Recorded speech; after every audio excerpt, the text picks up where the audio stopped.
I'm filling in for Mrs. Robinson this evening. She suffered a loss in her family, and so our wishes are definitely with her and all of her family. Would you please join me for the Pledge of Allegiance? I pledge allegiance to the flag of the United States of America and to the republic for which it stands, one nation, under God, indivisible, with liberty and justice for all.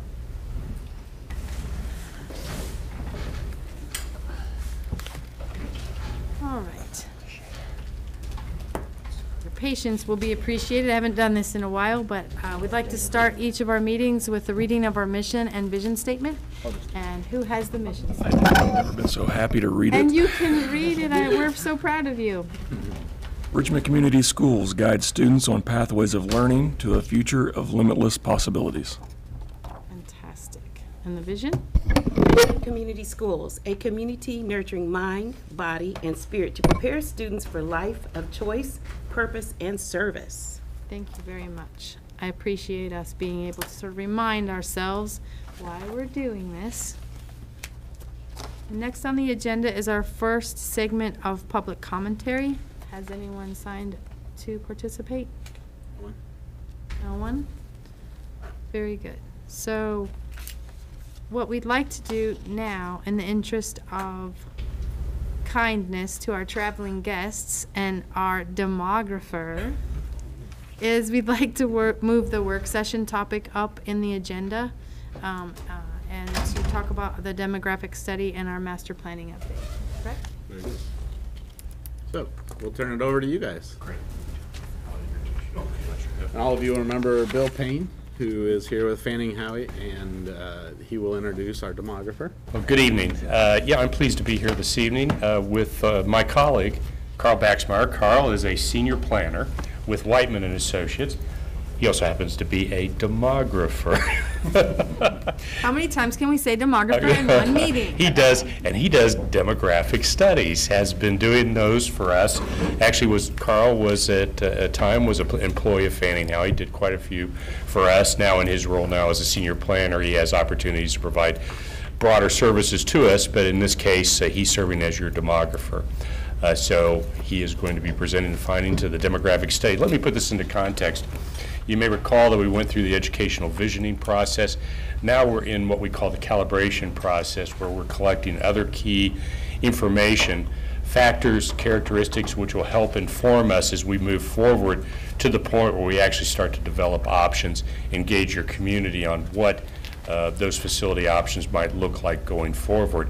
And so again, tonight we're going to talk about demographic enrollment projections. We're going to talk about capacity of existing facilities. These are two key factors we need before we go forward. So with that, I'll introduce Carl Baxmeyer. Carl. Thank you. Thank you for having me as your demographer. Thank you very much for letting me accompany Bill and letting me work on this project. A lot of fun. Bill and I had the pleasure of working together for almost 20 years, so this is great old home week. We thought we would walk you through the demographic study. And this isn't meant to be a lecture, so please, if you've got questions or there's something I say that you want to ask a question about, please do. And I'm going to, if we can bring that up on the screen. There we go.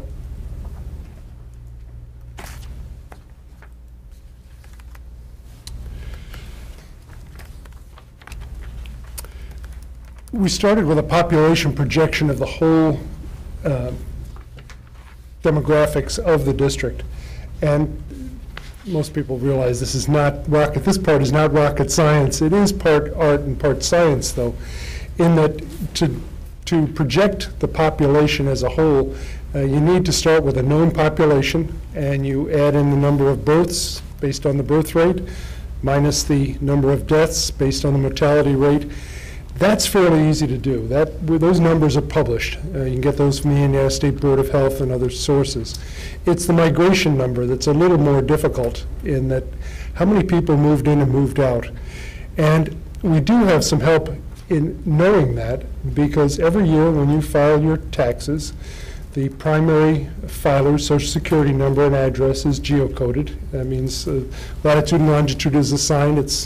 known, and then when that Social Security number comes in the next year, if the geocoding has changed, you fall into a big spreadsheet, and it says, okay, moved from Wayne County to Allen County, or whatever, or moved from Allen County to Wayne County. And you can get those. They lag a couple years behind, and unfortunately, they are just on a county-wide basis. You can't drill down into it easily to get the information on a sub-county level. But it does give us some information to use in our demographic studies, is to give us a handle on how many people moved in and moved out. The birth rate is currently 41.7 per 1,000 people, and the number of women in childbearing age is slightly declining. It has been for years, and the birth rate has been declining for years. It popped up a little bit a couple years ago, surprised a lot of the demographers, but it's starting to level out. We'll talk a little bit about leveling out in a moment. Mortality rate, 46.9. And it is an aging population. The median age has risen from 39.9 in 2000 to 40.2. That might not seem a lot, and it's not a huge increase, but it does indicate that the population is getting somewhat older. And that's a natural, as I'm sure you know, that's a natural cycle that every community goes through.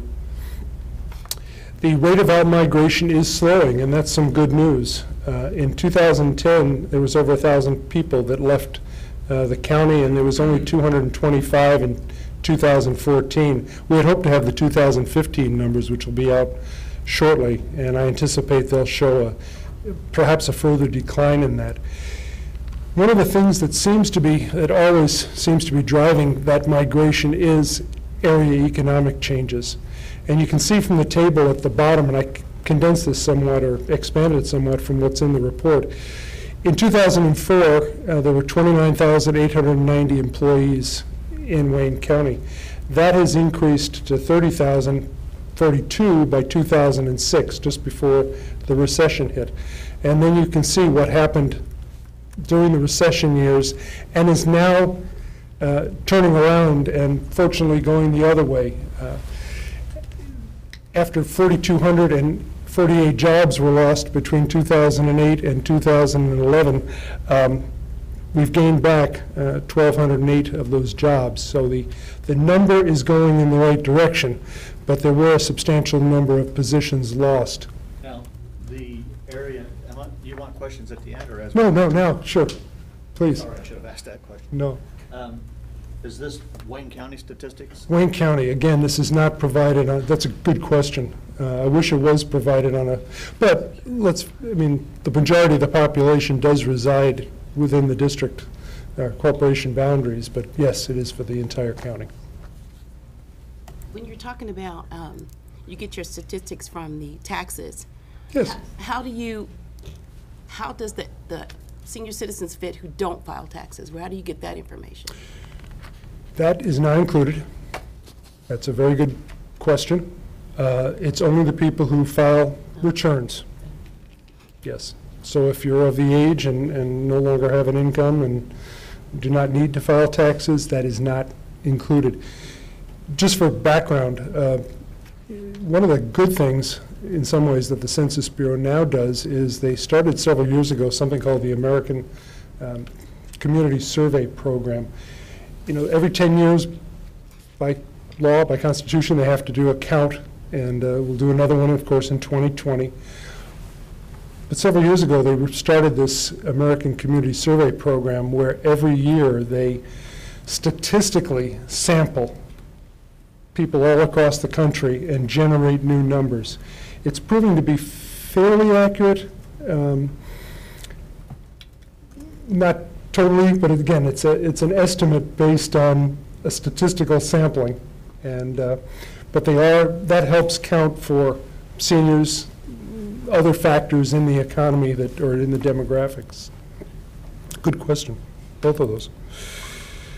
Housing development has slowed considerably. That went a little bit off the screen. Has slowed considerably. No surprise. they're only reported up to between 2013 and 2014. It says or later, but it really just went into the early part of 2015. There were only 9 units built. I put in the report kind of a chart going back quite a few years to show how that number went up and down. This was extracted. Let's go back to your question. This was for the district, not for the county as a whole, because that information, as this, we can get for the people living within the school district boundaries. And this just shows a breakdown of the population projection by age group, under 5, essentially the school age years, the 20s, 30s, 40s, right on up to the seniors. And you can see that overall, there's still projected to be a modest decline in the total number of people. This is a compilation of our own estimates and published numbers that were provided by the Indiana State Data Center. And you might say, we'll go back to that one second, just for clarity's sake. We do that because we are looking at the number of women of childbearing age and see how that's going to change over the years, because that will definitely affect the future kindergarten enrollment. Once we've set that stage and we have a feel for what the total demographic pattern is going to be and how many women of childbearing age we're going to have, we do look at what is the past, called the cohort survival. How many kindergartners became first graders the next year over a 10-year period, first to second, second to third. And you can see that with the exception of the 6th to 7th, they were all just somewhat below 100%. So anything below 100%, we're losing some students in those cohorts from one year to the next. And again, this is a 10-year average. Some years were better, some years were slightly more further below. That's district. That's based on our population student enrollment. From that, we looked at what's most likely to occur. And the first one, most likely, we feel that the trends are going to continue at the current rate. We're going to continue to gain jobs, and you'll see in a minute what that does to the projection. If, however, and there have been periods, if you go back, I believe it's to, the demographic data for the jobs on a county as a whole do go back to, I believe, 1992. Might even go back a little further. If you look at year to year, there were some years where there was significantly more jobs created. So it's fairly volatile, to be honest. A high projection, we said, what would happen if that rate, those 1,200 jobs that have come back recently, what if that increased by 25%? What would that do as far as people moving back to the area? And unfortunately, what if it didn't? What if it further declined, if we hit another slight slowdown? So using those 3 scenarios, we ran the numbers, and the numbers here in kind of a goldish green are going back to 2006. These are the Richmond Community Schools actual enrollment, K to 12, because historically, you don't have to accept all of the pre-K students, and some districts don't have. You have adult students that wax and wane. So we just looked at the K-12 numbers. And in 2006, you can see we were just under 5,600, and we dropped down to last year's 40, I have the exact numbers, 4,700 roughly. And then the red line, the yellow line, yellow dots with the black, and the green represent the low, most likely, and high scenarios. And you can see that even the low, especially the middle, and even more so the high scenario, this is beginning to flatten out. The rate of decline is beginning to slow, and you would expect that. It's never going to continue. Remember I said the population is getting older. I'm an empty nester. At some point, my wife and I will probably relocate. We've got a home that's great for raising children because we raised our kids there. And a family will move in, and that happens in every community. And it'll begin to pick up again, and enrollment will go the other way. So when you drill down and look at how likely is that projection to occur, demographers strive to be with plus or minus 4% each year. 1 year outside that range, not a whole lot of cause for alarm. If you have 2 years, you better invite me back and have you say why is this 2 years, 2 or 3 years outside that range. So the point of this graph is just to show that really that's a plus or minus 4%. If you think if you have a student and they got a 95 on a test and some get a 99 or some get a 91, in that range, that's still an A. So that's a good range to be in over the years. I'm a little concerned about flattening the curve, because I think the assumption's always been it's going to happen, and as the data shows, it hasn't happened. And it's not projected to. And so you're flattening it, and you haven't convinced me that you're right, I guess. And so could you add some more detail to why you think it's going to flatten? It's going to flatten because the empty nesters, the older senior citizens, their units will begin to be sold, occupied, If there aren't jobs in the historically by community. younger, but we're starting to gain those jobs back. And that's what gives me optimism that we're reaching the bottom of the trough, so to speak. We're going to start to see those jobs, they're coming back now, 1,200 jobs in the last period that we gained back. Yes. So I'm going to go back to your question. Yeah, you're fine. I don't want to interrupt. 6 or 7 slides ago, you had if I thought I saw it right, you had us projected by possibly up to 300 students by 2020. And now here, you've got us actually down. Well, let's go back. Did I misread Whoops. that? Oh, I messed it up, excuse me.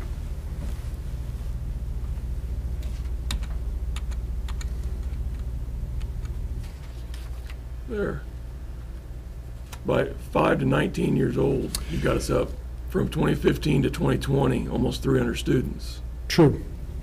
And then, but that does not correlate to the graph you just showed. That's an excellent question. Why, if the number is starting to go back up, is the enrollment not starting to go back up? For one, there's a significant segment of the population historically that has not been enrolled in Richmond community schools. Right. And that number has actually increased somewhat over the last several years. The percentage, not a lot, but the percentage continues to increase. So we saw this in Washington. Bill and I had the privilege of working on a similar study, bigger district, but similar factors in Washington, D.C. several years ago, where their enrollment was declining. And our projections were that once the if schools were improved physically, if the curriculum was improved, that's not the problem here, but there were factors that could be addressed that would start that trend upwards. And the biggest thing was the older population, that people would begin to move in, and their population troughed and then began to climb. We're going to see the same thing here in Richmond. It's going to start to go back up again. And there's an opportunity there with that gap between the number of school-age children and the number who are enrolled to begin to capture some more of those students or bring them back and attract them back into the Richmond, or attract them into the Richmond schools. And Bill's going to talk about that in a minute.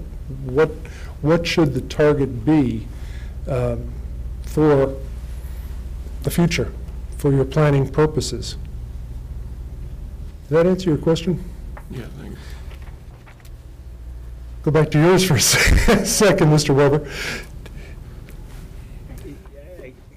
I mean, I think it's a crystal ball, and Oh, it always is. but in this planning, you know, as long as we've been in the community, we kept thinking, well, surely this is the bottom. Surely we'll taper off. And if anything, I think we've accelerated the last few years in enrollment drop for numerous reasons. But as our economic development works on one side, we're still losing companies from the area. And so I don't, And this slide here supports what you're saying. Yeah, we had several years there right here Right. where it pretty much flattened out. We had one drop here, couple where it didn't drop at all, and then we had 2 years with more significant declines. And now it's, still projected to go down. I'm not suggesting that the bottom has been reached. I think what we're saying is, where is the bottom, and how far is this going to go? and I mean, the actual numbers, I mean, there's 100 students difference between the orange and the yellow, so I mean, Yeah, it's kind of huge. No, and it looks, don't forget, graphically, it looks worse when you have the scale going from 4,000 to 5,800. It amplifies that downward slope. If I put it from 0 to 5,800, it would look a lot rosier, if you will. But I'm not here to paint a rosy picture, but I want to paint a realistic picture that I don't believe that the bottom has yet been reached. But I do believe that, based on the information that we're seeing, that we are starting to see jobs come back to the area. As younger families move in, that is going to flatten, and will begin to flatten out and eventually go back up. So, Ooh, I'm sorry. yeah, well, to me, the point that John was making is if when you talked about Wayne County students, I think that's what we're saying, or the capacity for 300 students is going to grow over the next, I forget what the length of time was. Sure. But if you just took your standard rate here, at the end of 10 years in 2030 or 2028, we are still going to be down at your actual projection. Go back to the other one. See, we're still going to be down He's just saying the 4,300 from declines. 4,700 at 2027. So we're going to drop another 400 students. You over are the going to next 10 drop years. another 400 students. And I think if you look at page 13 in the report at your desk, and the one that was emailed to you, and page 14, you can see from 2007-8 school year, the percentage of students that we've lost at 3.7 in 2007-8 year, and see how it goes all the way over. And then on page 14, it gives you the, again, with the most likely scenario of what that drop is going to look like. So while it continues to be a drop, at least it's a smaller drop and kind of leveling off. So if there's anything to take heart in, I think that is. You're right, John, there's not going to be 400 students are going to move in tomorrow. But at least we're leveling off a little bit, slowing down what that decline is going to look like. And if we go back to this one just for a second, I just want to point out, the under 5 years is continued declining, but the 5 to 19 is projected to increase. And you can say, Carl, why is that? Why are we, let's go back to that. We're saying that people are going to be moving in to fill those jobs. They often have children with them. They aren't all right out of school or right out of recent graduates with no families yet. So again, this is going up. This is still going to decrease, but this is going to start to go up too as you go out. And this is only really, 14 years, 14-year period here, because we're already between these two. You know, we often talk about population projections and enrollment projections. It's kind of like a springboard. You know, the first few years that you go out, you're pretty confident that you've read the tea leaves right and that the numbers are fairly accurate. The further you go out of that springboard, the more it starts to bounce up and down, and the more likelihood that there are going to be factors, another recession, a new company moving into town. There's those factors that you just can't predict going forward. So it becomes, that's one reason why we can, but what if we ran it out to 2040, 2050? You'd begin to see those numbers starting to go up. But how likely is that, when you start going out more than 10 years, you go out 15, 20, 25, 30 years, how likely is that to occur? And now you're really getting out on that springboard and you're really bouncing up and down. And this doesn't really address the other external pressures that are new to the district, new to the world of education. Not yet. Have you found too, just in the last probably 5 years, where people are driving more to jobs rather than moving because of the housing market and what all that is? So even if there are, say there's 1,000 jobs that are created here within our community, how likely is that to cause people to move to our community as opposed to, for instance, in Green, is it Green, what's the one where they have the Honda plant? Greensburg. I know we've got people that drive from Wayne County to, they didn't move there, but they drive there. So does that? Boy, as Mr. Silfer just mentioned a minute ago, there are so many external factors. What's the price of gas going to be? Right. You know, how likely are there? I work with a large group of millennials who say that they want the more urban environment. If you're a reader of a gentleman by the name of Richard Florida, he indicated his thought is that jobs are going to move to the people rather than people moving to the jobs, and that people want to have a broader diversity, not only ethnically and socially, but experience-wise within the community. And he feels, if you believe what his projections are, that communities that have a college, that have a broader array of amenities are where people are going to want to live, and that the jobs will actually follow them. I'm not saying that we all need to jump on Mr. Florida's bandwagon, but you're all saying the same thing. There's a lot of external factors that are going to drive that in the future.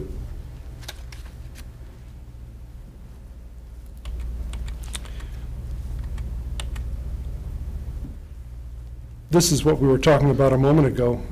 The actual change between 2006 to 2016 was 866, loss of 866 students.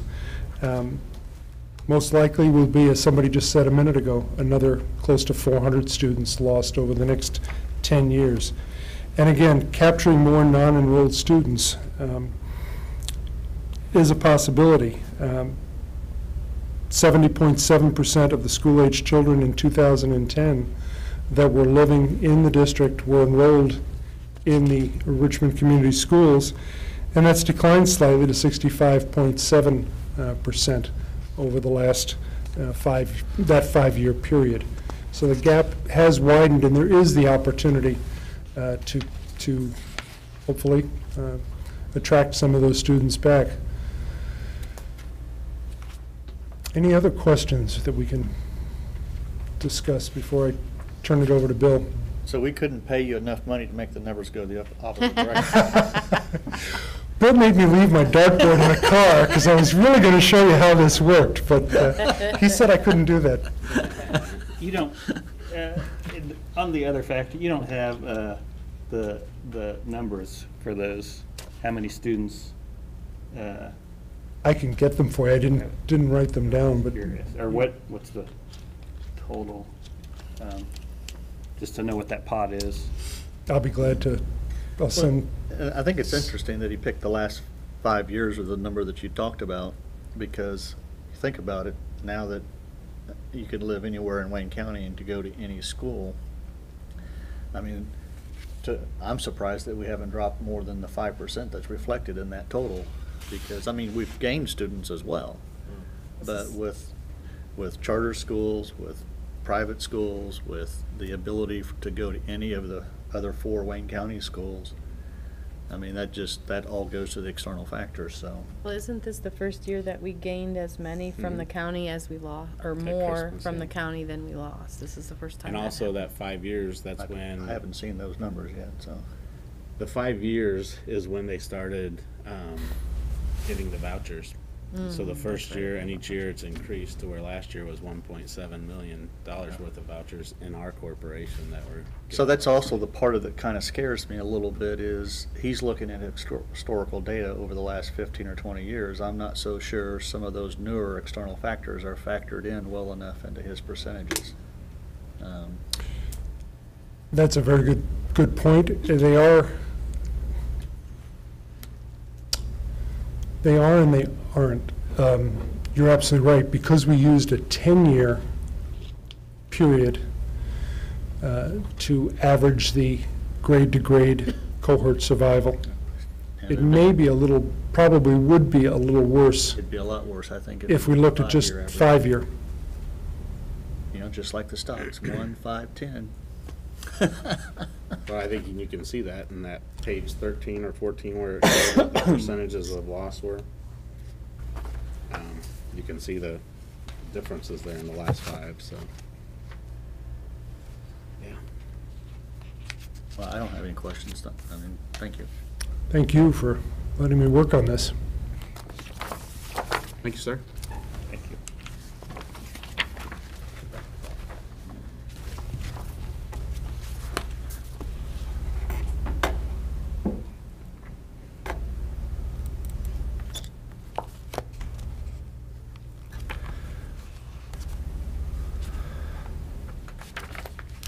Well, I'm a little fortunate in that some of the information I'm sharing with you has a little bit more precision to it, if you will, a little bit more predictability. But one of the things that just occurred to me, maybe as a great segue to the capacity analysis, is the one thing that you all didn't just discuss with Carl, which is a mitigating factor, and that is the educational specifications visioning process you went through. And the fact is that the belief statement that if you enact those changes and move in that direction, that the possibility exists that some of those students that are leaving for other opportunities will return. And that's even before any adjustments to the facilities, if you simply do some of the things that were outlined in the visioning session that Dr. Halleck led. So I think that's a positive note. That's not easy to predict, obviously, but that's certainly something that you'll be taking a look at throughout the course of the study. So what we did as a precursor to actually looking at the buildings in greater detail and starting to develop options is to do a capacity analysis of the buildings. And this is a little bit more predictable in all the grades. Now, admittedly, as curriculum changes, as you change your approach, capacities of the buildings actually change.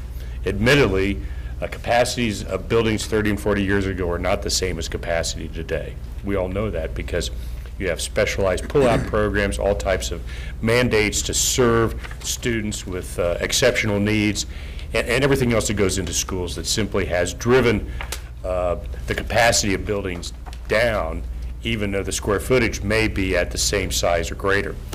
So we've tried to use techniques in this analysis that avoid the square footage and look more at the actual way in which the buildings are used.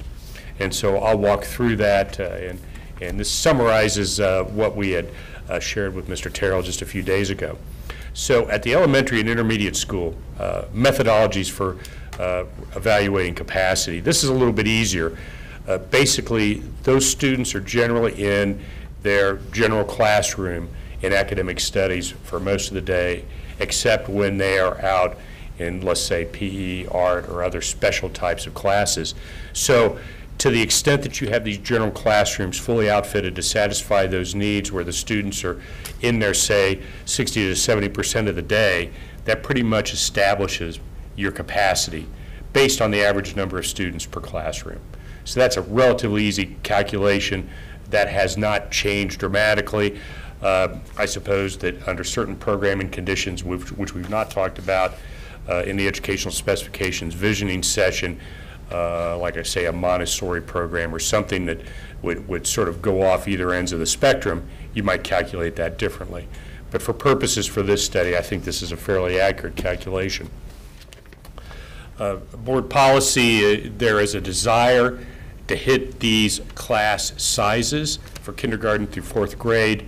For our purposes, to simplify the calculation, we're using the mean or the average, which is 22 students per classroom.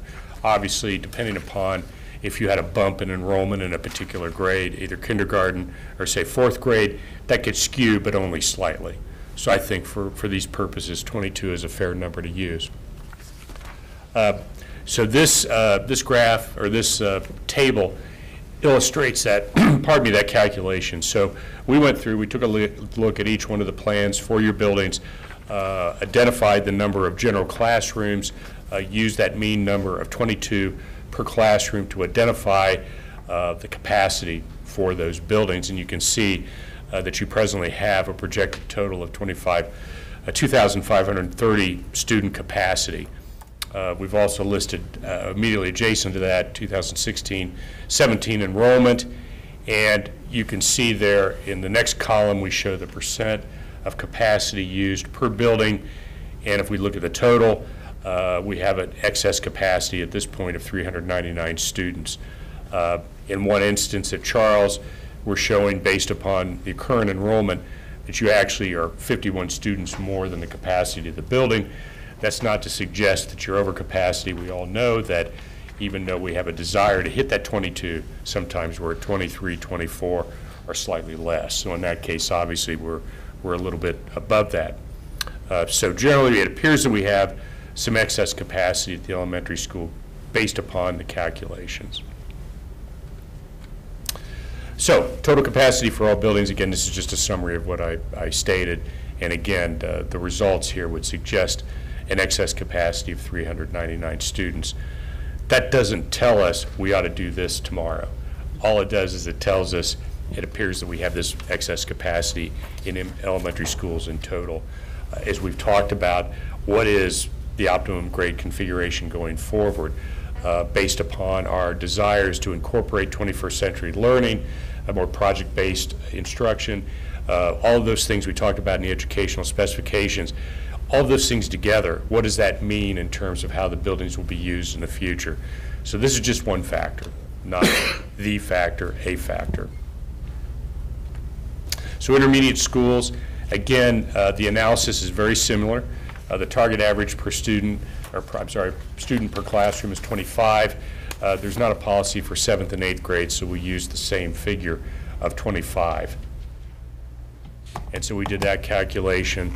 And again, that's Dennis, Test, and Hibbert. You can see there we have the number of classrooms in each one of the buildings.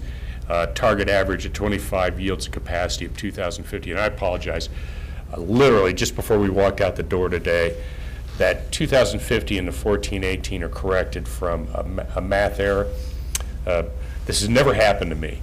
The formula has never shorted one cell. I don't know how it happened this time, but it did. So this is, I promise you, this is correct. I double-checked this. So the net number, the net delta in excess capacity of 632 is the same as the document that we shared previously. But the capacity in the 2016-17 enrollment numbers, I apologize, those are different from what we had shared previously. And you all now have this current information available to you. Before you Yes. go, how did you treat Hibbert, since it's a multi-age building between, how is it in the data? Right, so it's obviously a little bit different. We came to the conclusion, we used the 25. Clearly, there's probably a greater gradation in terms of number of students within there.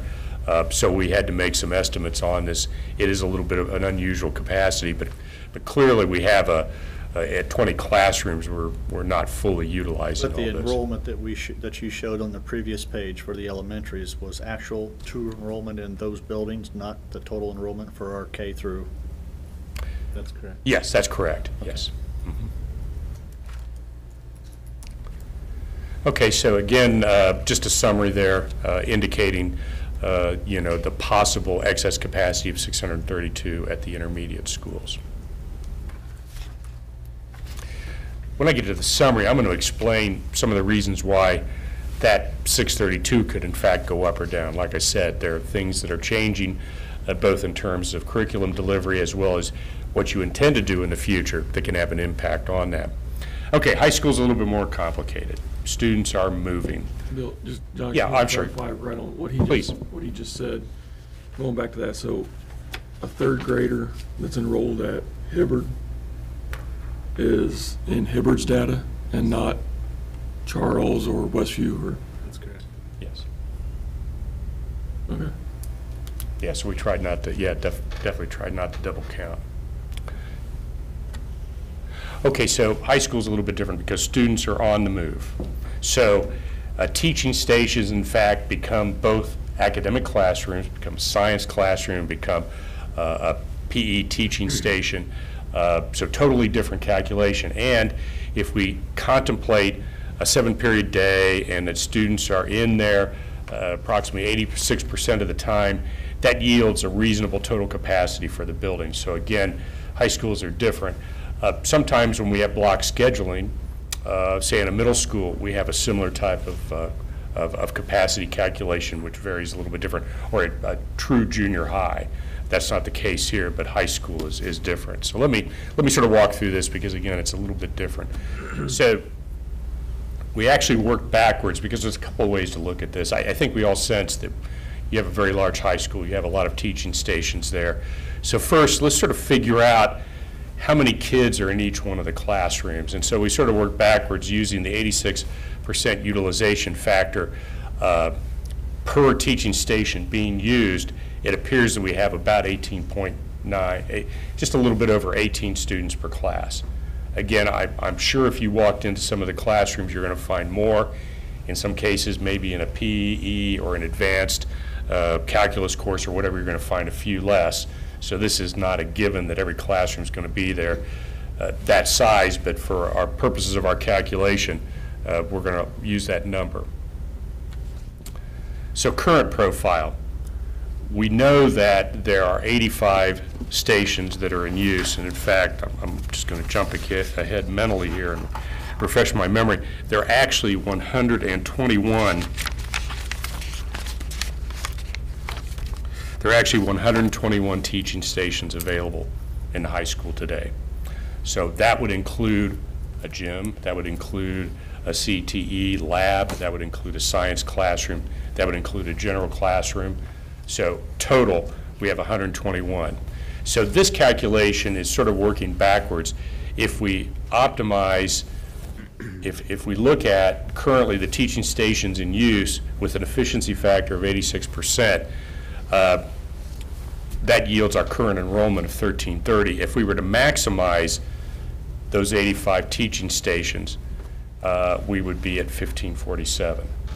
Bill, I think it's important to note too, of the 121, so many of those are like offices, like counselors right now have an office, 2, so there's 2 there.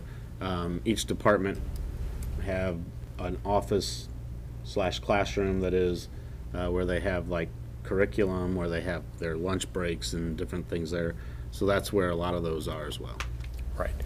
Right, and again, part of that has to do with the services that you're providing to students. That has changed the nature of the building and therefore the nature of the use of some of the spaces. But I think we all sort of suspected going into the study because of the very large physical plant that is Richmond Community High School that we have additional capacity. So based upon current enrollment of 1330, there appears to be an excess capacity at the high school between 563 and 751, and I'll explain how we go through that, again, using the capacity or the calculation. So again, if we take into account, if we were to fully utilize all 121 teaching stations, and we were to use our current approximation of 18 students per classroom, our raw capacity would be 2,200. Real capacity would be 1,893. And so obviously we have a delta of about 563 students. If we were to target 20 students per classroom for the total teaching stations, we would have a capacity of 2,000, a little over 2,000 students. So there is capacity in the building. Explain to me again, I must have missed this report, so I'm sorry. How did you determine the efficiency factor of 86%? Okay, so generally that's sort of the optimum for the equivalent of a 7-period day if we're occupying that building 6 periods out of the 7 period.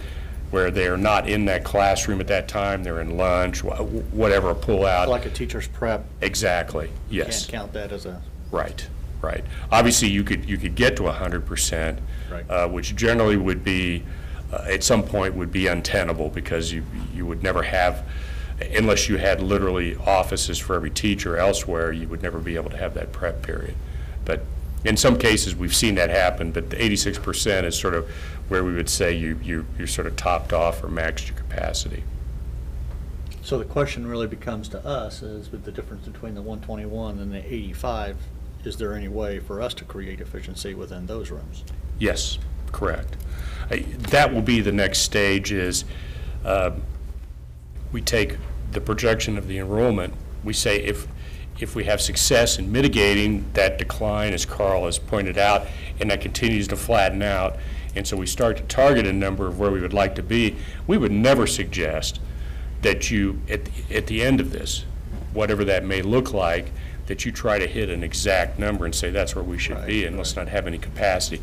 That simply shouldn't happen, can't happen. But where should we target for? What do we think is reasonable? And then let's go look at the facilities and let's find out where can you best serve your students in the programs that you want to introduce going into the future. So that's the next step. I think the other thing that's important to note, for those who were on the board when we remodeled test and we went some of those classrooms from 3 to 2, some of those front hallway classrooms are at that point with the size they need to be 2 for every 3 classrooms, and that goes into that 121 stations as well. So Right. just keep that in mind as well. Right.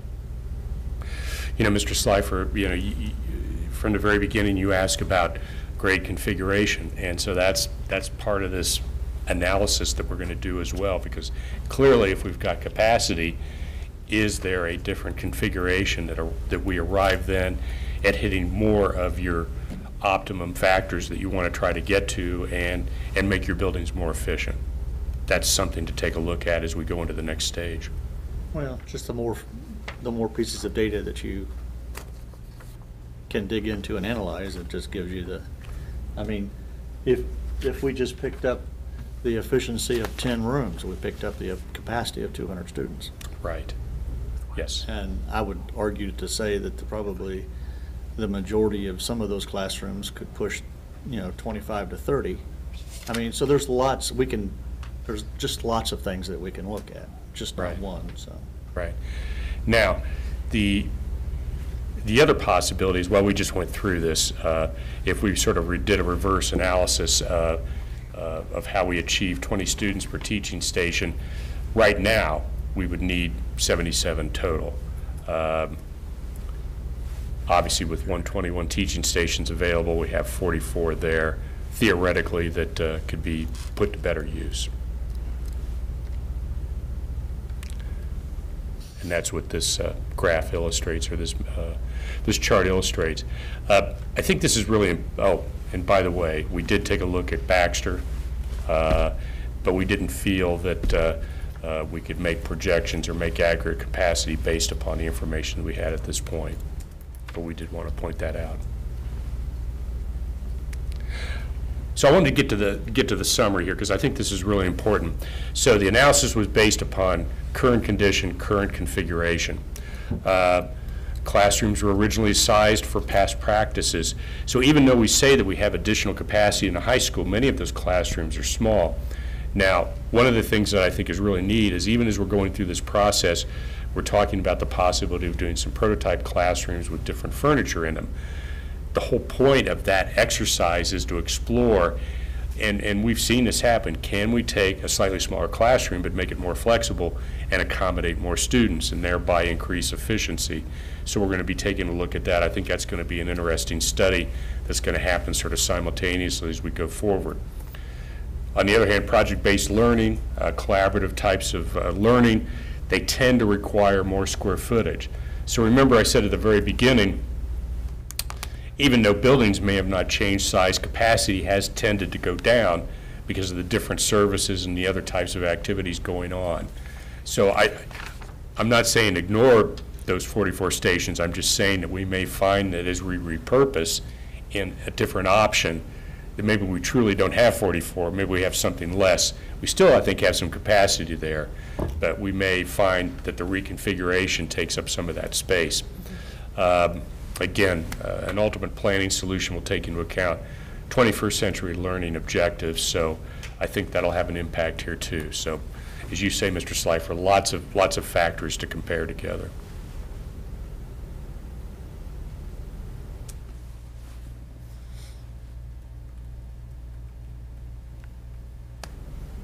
Is that it? We're done? Yes. I'm sorry, I was waiting for the questions to just start rolling out, and you all are stunned. Or absorbed in the numbers. You did get a lot of numbers tonight. Well, as we're going through this process here, I mean, this is what we expected to get to this point. Mm-hmm. What should we expect next? Okay. What kinds of things should we as board members be thinking about as we take that data? Because, you know, I'm sure we could just crush that data all to pieces with different thoughts and create different things ourselves. But I mean, what's our next step? Well, again, I think we can help you along, because let us take now the information that we've gathered, which is the educational visioning, the enrollment projections, capacity of the buildings, the information that we have on the buildings that we're going to supplement with additional visitations, the historical survey, which we've done, which is another factor. It's a key factor, certainly at the high school to the greatest degree, and to another degree 3 more buildings. Let's factor that all together and then come back and say, here are potential ways in which you can use your facilities better, you can meet your educational vision that you've laid out, that you can possibly lessen operating costs, and do a number of things, and purely lay them out as different options. At that point, we're not going to promote any one.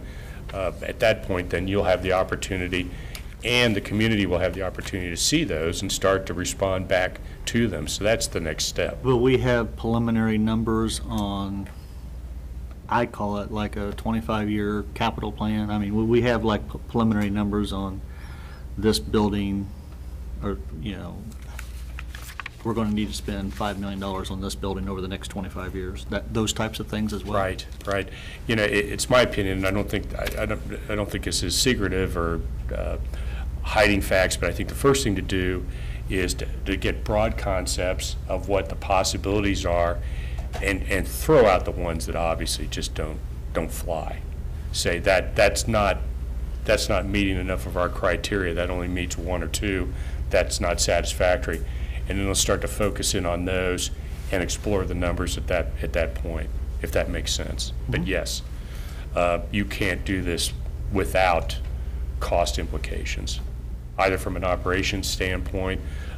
Clearly, if you chose to reduce your overall building inventory, that would have an impact on your operating costs. That would be a factor to consider.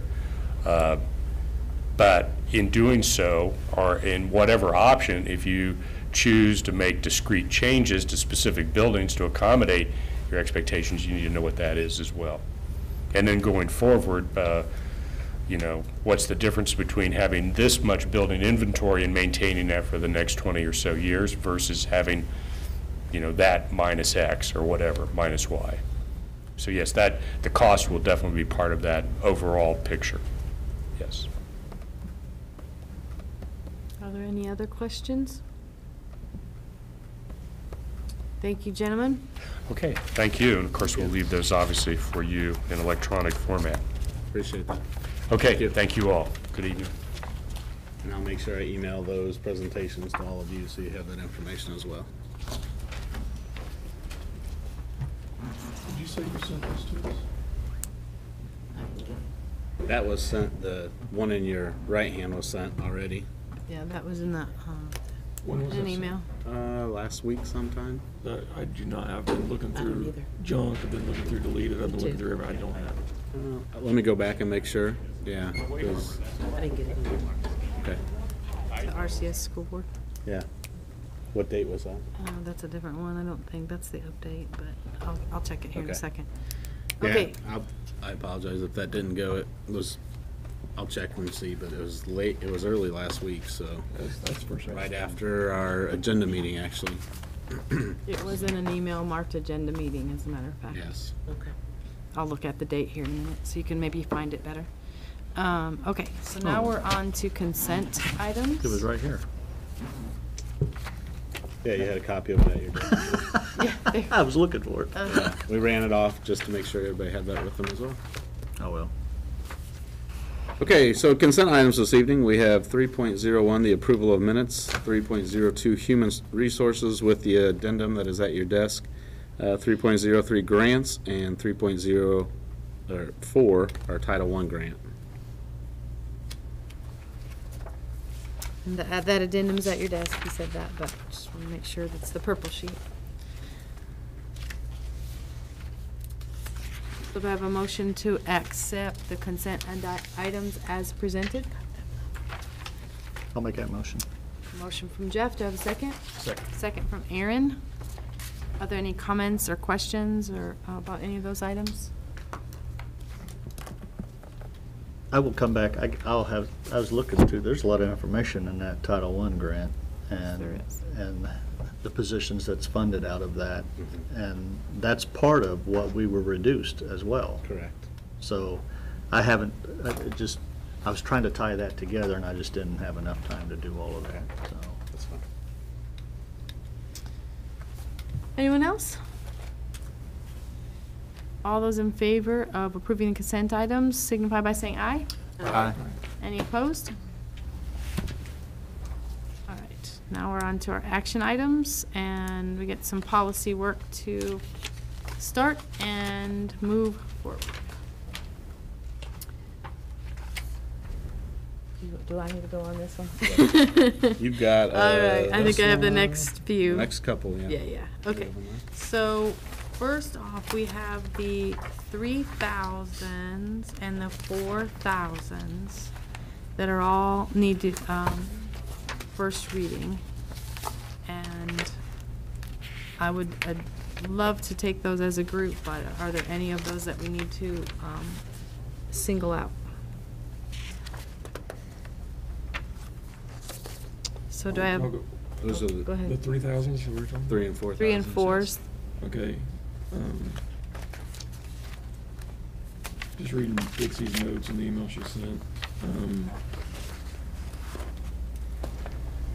We need to look at Ron's opinion on 3217. Right. Did all of you receive his opinion on there? Mm-hmm. You want to talk to that, Brad? You want me to talk to it? Go or- ahead, go ahead. Okay.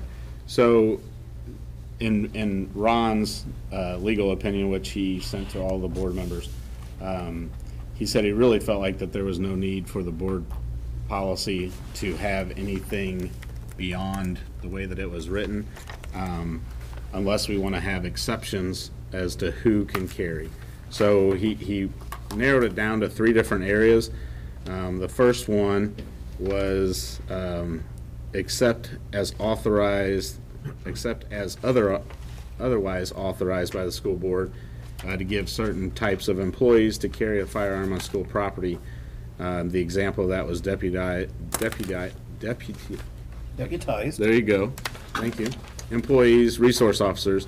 Then it should adopt a second alternative that provides for the board's ability to make exceptions to the first instance. So the second part that he talks about was the total ban. The board policy options and to the board is either declaring a total ban on employees carrying a firearm on school property, or allowing classes of designated employees to be accepted from the ban, such as resource officers. So I think that his opinion is very clear there that we probably should go with the designated employees to be accepted. Then the final concern that I think was brought up, and Brad, you can speak to this more. I know you and Jennifer can speak to it as well, worked with Dixie on this, and that was the concern of a board member being able to carry, and the concern I think was brought up with Aaron being a police officer, and would that restrict him from being able to carry?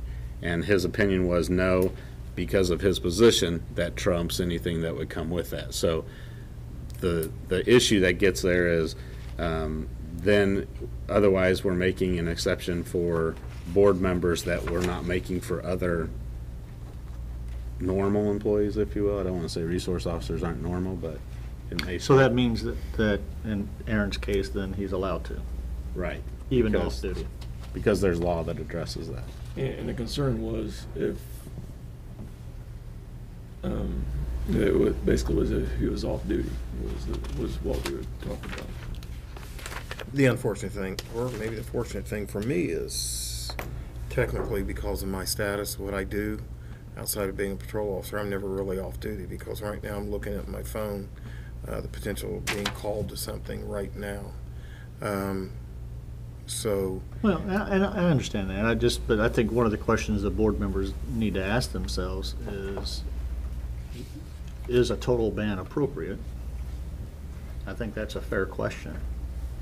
Because some people would argue whether resource officers even need to carry weapons.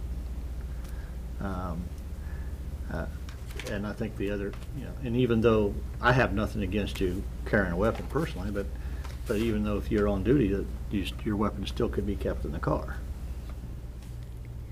So, But according to Ron's opinion, was that even if we had that, his position would trump us telling him to leave it in the car. Even the policy That's itself. correct. Wouldn't that also be for the resource officer?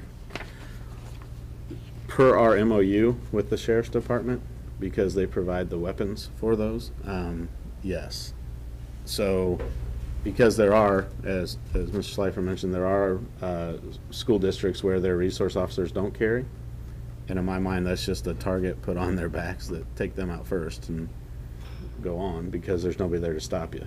So if we would go for a total ban, it would not affect our resource officer or our board member that carries. I think in reading through Ron's suggestion, he would suggest that we don't go with the total ban, that we put the exception in there for the resource officers. So, but with that, it would be for designated employee groups. Then it starts opening, I mean, But that can only be approved by the board. So in saying resource officers, you're not saying and maintenance workers and, I mean, I understand, I guess Yeah.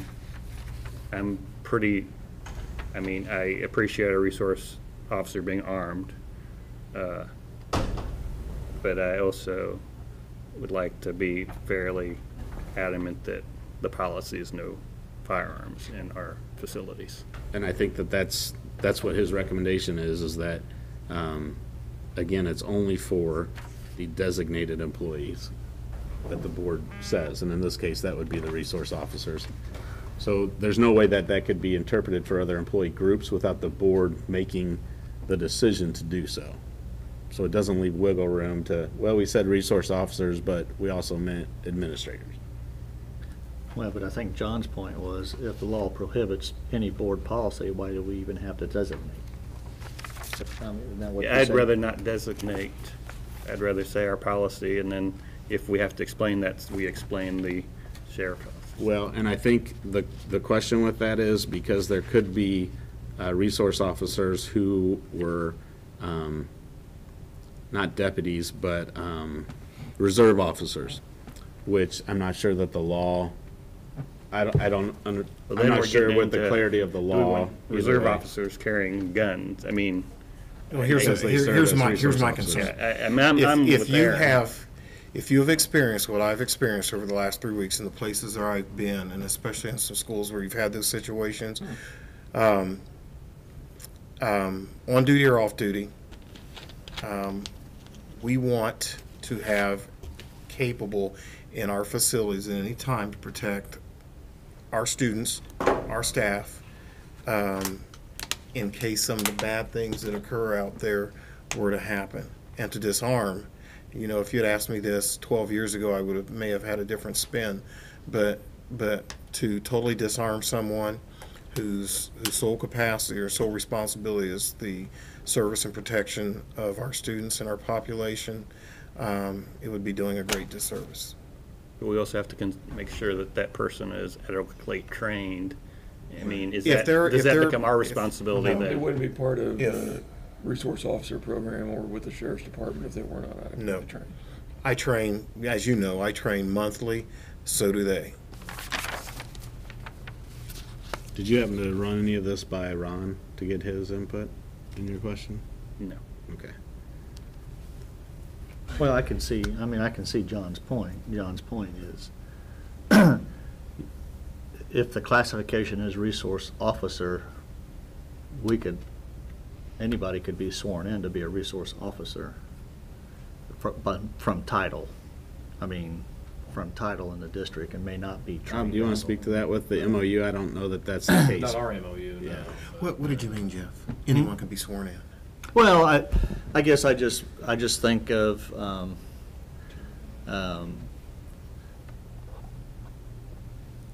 like the reserves or someone like that would pick up a security job kind of a thing. But it's that not would be left open. That's not how- That would be, because we pay for services for like dances Well, and that type of stuff. The officers that work our dances, either our full-time sworn officers, they're either our our resource officers or full-time sworn police officers of the Richmond Police Department or the Wayne County Sheriff's Department, not reserves. Well, then, to protect John's point, then we could have a policy that says all reserve officers that are employed or are trained or licensed Say that again, please. or certified, maybe that's a better term. But doesn't the law already protect us for that? Yeah, and In those codes down there, in And the I Louisiana think- codes, it already protects for those specifically. I think by calling out, what's the wording on the first one? Otherwise authorized. It's going to allow us to call out resource officer, and to be a resource officer, you have to be with either Richmond Police Department or Wayne County Sheriff's, according to our agreement. Correct, but our MOU requires the police officer to be a tier 1 police officer as opposed to a tier 1 or tier 2. Tier 2 would be like a marshal, town marshal. And part of that difference is that tier 1 goes through the complete police academy and all the training, whereas say the tier 2s do not, so. Right. Yeah. Every one of our resource officers are Indiana Law Enforcement Academy certified and are up to date on their certifications, including firearms, criminal law, etc. None of the ones that we employ are reserve officers or part-time who do it because it's an opportunity for it. The other thing too, we would create Pandora's box, and I couldn't understand, and I would agree with Ron's recommendation, because we would open up Pandora's box if we created a policy that supersedes state law that allows me at any time to have a weapon with me under the cloak of my responsibilities as a full-time police officer. There are only limited places where I cannot take a firearm. Is that reference to the board member? I'm sorry? Are you referencing the board member section? I'm referencing the entire package of that.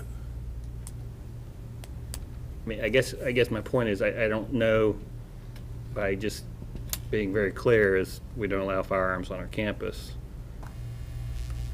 I don't know how I don't know how we're better off by having the exceptions listed, I guess, because they're already taken care of, if that makes sense. What does it hurt to have this exception that Ron recommends? I mean, I'd err on the side of caution, Yeah. and that caution is Well, the first time there- that we are in a situation, God forbid, and we would need somebody to respond quickly, and nobody's there to do it, or nobody has the well, capacity. but our resources officers will be carrying. And what student do you know that may not be? There's some kids that might get out. I mean, I don't know who, I mean, we're, according to law, our resources officers will be armed, correct? Mm-hmm. And by saying we'll have a firearm-free campus, that means no one else will be. I don't know, who are we going to arm But through doesn't the state law already exceptions? prevent anyone from bringing a gun onto school campus anyway? No, you can put a, Well, he has to be locked in your vehicle. Right, if you're Right, employed. and he addressed that. but you can't just Covers it. have a concealed carry and come walking in the building. I think John's point is Right, I see where the he's getting. exception that we want to grant is already provided by law, so why should the policy duplicate what See, law we already also gives got the this exception discussion for? also when we had the ISBA's recommendations on our policies too. And, at one point we kind of we stepped back a little bit and said, you know what? They're recommending this for a reason. And I guess I'm falling back on this, that our attorney, been with us for a long time, is recommending this. And I am not a student of law to where I can supersede or even pretend to know as much as he does about it. I guess that's where I'm falling back at. I mean, I just, there's been recent headlines of schools arming, teachers Sure. with lock boxes and hidden locations and all that. And I mean, that's not where I'm at, and that's No. not where I want to go. That's not where I'm That's ever not where going to be. anybody's And so, But that well, isn't- you say that, but once we have, so if it's clear, if we just ban them, everything works status quo. If we add exceptions, then we start, then let's say a year from now, we have a situation where, well, we really need to have a gun there, or. That would still have to come through the board, and. I mean, I don't want to belabor forever, but. Well, but I'm saying even if we did a complete ban and we didn't offer the suggestion that Ron, or the exception that Ron is suggesting, a board in the future could come back and say, hey, we want to change the policy No, and I make agree. an These are exception, constantly so. under review. I so- don't know that it contradicts what you're wanting to do, because we can't add anyone to that I don't know of any without a board circumstance. approval anyway, so. John, I'd almost say that by stating who is the exception, it would almost make it more the other way than leaving it open to interpretation. Because we say no one, but it's not written that we permit the SROs. Right, so, You oh, know, well, so it now says no one, but the state law says It's it's just okay for understood. these guys to Well, is it have just it. understood that understand. teachers with a lockbox I mean, somewhere? it's like many other things, it's the message. I mean, Yeah. I think What message? that, No firearms. yeah, I prefer the no firearm. And I understand there's, if we went to that school now, we could maybe possibly find a firearm. But Yeah. God forbid, but anything's possible. anything's possible. Anything's possible. All right, the pleasure of the board's fine.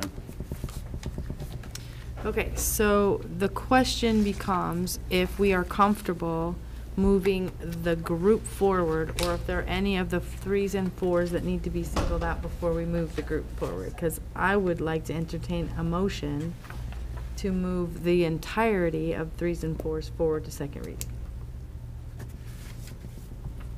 I'll motion that. Go ahead. I motion. It's good to hear your voice. So And I'll second I'm it. excited. Brad makes the motion and Debbie seconds it, that we move the 3s and 4s forward to second reading. Any other conversations or questions? Oh, with the because I guess we have to. Is there anything, sorry, I failed that one. 3217, we are, I believe the recommendation that we're moving forward to second reading is The exception. So did the number change? no firearms except Mm-hmm. for designated Employees. employees. Okay, so there's that one. Are there any other 3s and 4s that we need to make a specific recommendation for before they move forward to second reading? I don't believe there are, but Brad, you were the point guy there. I don't believe there were. And I I- know Jennifer took a couple notes. Do you remember anything, Jennifer? Were there any others, Jennifer, that needed to be specified, that are presented differently or need some adjustment before we move them? That's the only one I recall, yeah. So So with, let me, I motion to move these forward to second reading with the adoption of the first alternative in the firearm policy, okay, so we do have a motion. and 3217. Debbie seconds that motion, and no further discussion. All those in favor of moving the 3s and 4s as designated to second reading signify by saying aye. Aye. Any opposed? You're gonna have to note that he is missing. Abstain. Abstention, I'm assuming.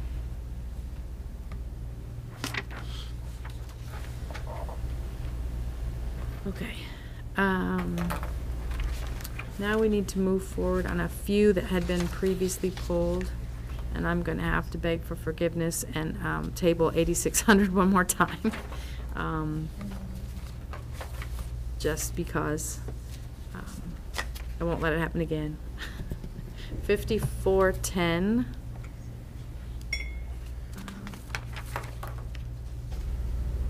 So we are pulling 86 then. Well, that's what I'm asking Okay, to do. We haven't gone there yet with a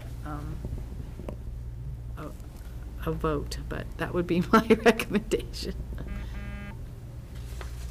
I just need to work with Sheila. I just haven't had the opportunity to do that. Haven't made the opportunity to do that, to be fair. Okay, so, So I'll make the motion that we pull 86 off of the agenda and approve the other two motions as beautiful, presented. beautiful. Thank Did I you do so that well? much. That is fantastic, actually. Second. So Jeff remakes the motion to, There are 4 examples on Yeah, you have to 5410, Oh. you have Yeah. to pick one. We got- okay, so, Oh, thank you. yes. I knew that. I'm sorry. These are coming up a little oddly when I try to open them, so. Yeah, it's asking for permission for Microsoft Word. Also, did we need to look at 5410 Yes. or 5771, those locker surgery? So Both of those we have to look at for the options. 5410 is the first one, so, And I would start the conversation there for 5410.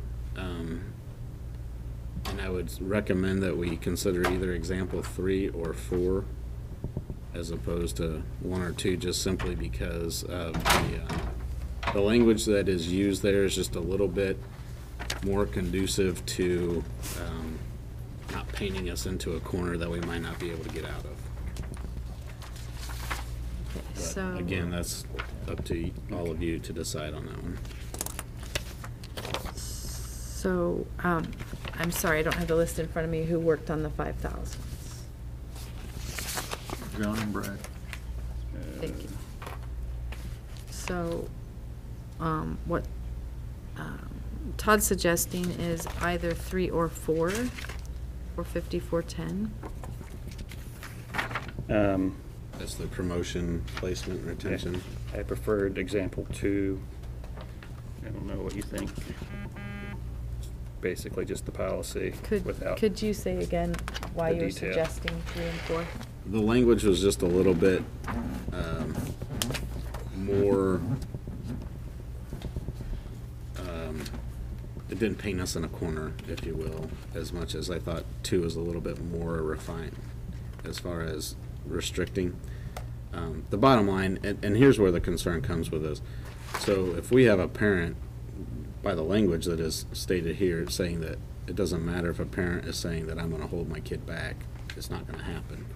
And I just felt like 3 and 4 gave us a little bit more of an opportunity there for individual case review. And didn't, because as soon as you say there absolutely will not, I just feel like there's always going to be the exception. And what is the exception? How does that work? Well, it's kind of case by case.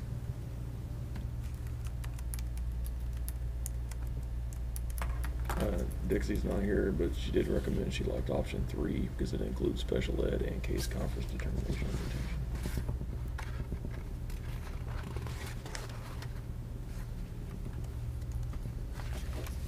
retention. Okay.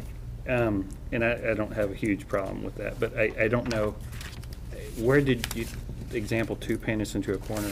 Let me go back and look at it. I mean, it's just 2 paragraphs.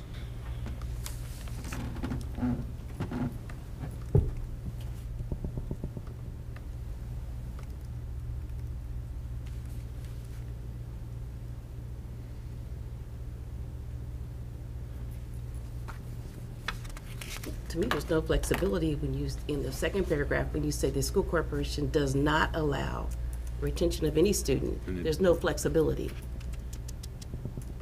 And it does give case by case it basis. gave But I the think the case other by side of case on that, the and other looking end. at Dixie's notes, with the special ed piece of that as well.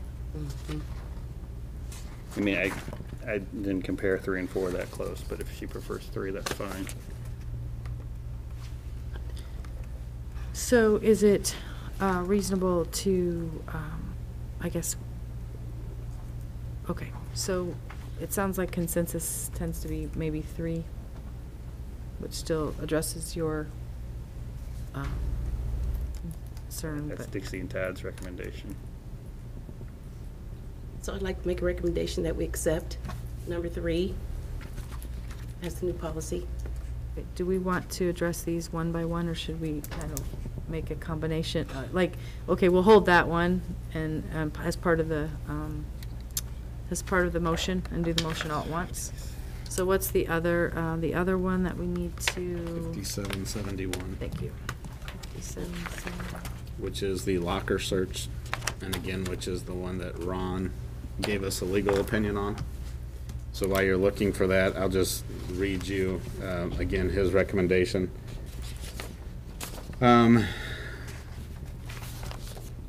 The only area of discretion with respect to locker search aspect of the search and seizure policy proposed for adoption relates to whether a student who is assigned a locker that is to be searched is, in quotations, if possible, required to be present at the time of the search.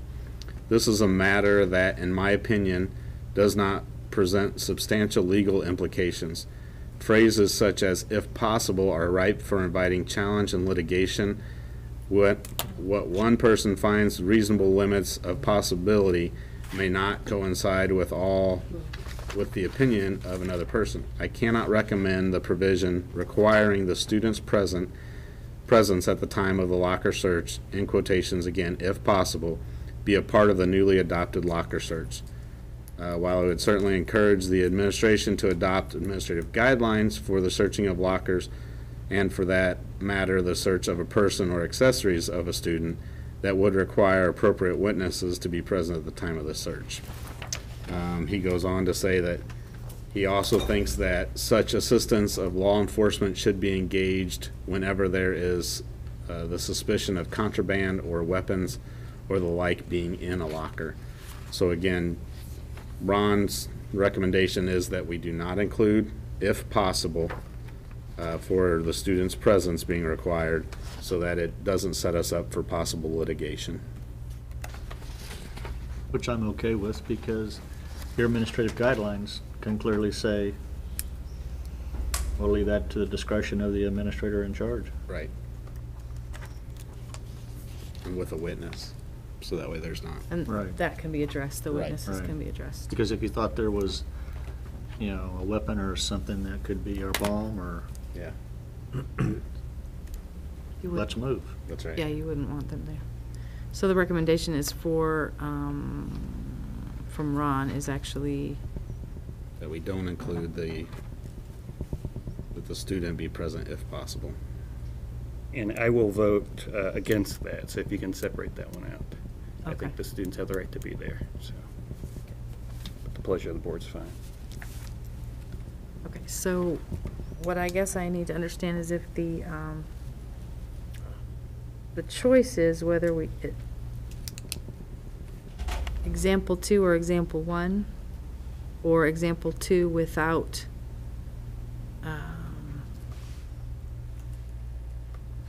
if possible? No, that doesn't work. So he's recommending example 1, is that what you're saying? Let me look at it and make sure, but I believe so.